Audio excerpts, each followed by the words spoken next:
The residents of Page, Arizona quite literally live and breathe the nearby coal-fired power plant. For decades, the Navajo Generating Station, or NGS, and the coal mine which supplies it have in part fueled the local economy here, which may explain why many are angry the plant's now slated to close in 2 years. The NGS was built in the 1970s in partnership with the U.S. federal government on land leased from the Navajo Nation, so sovereign ground with lots of coal in it. And because of preferential hiring policies, nearly all of its employees have been from the Navajo tribe.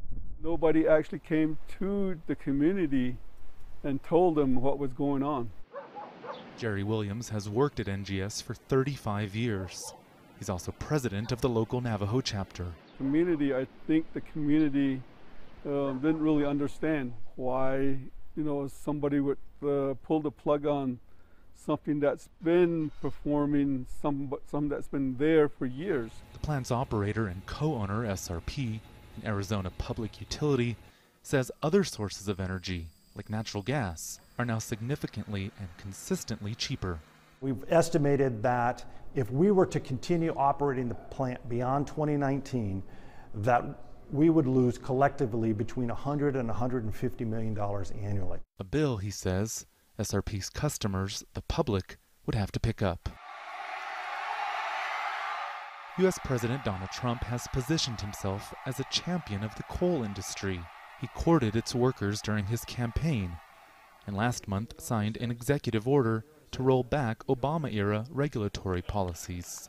He told these miners he was sending them back to work. But Harrelson says regulations aren't the problem. The economic circumstances facing the plant are significant, far more significant. Williams says the closure will have a lasting effect on his community. Some of them bought houses, they have mortgages, and they planted a seed, and they're trying to grow a family.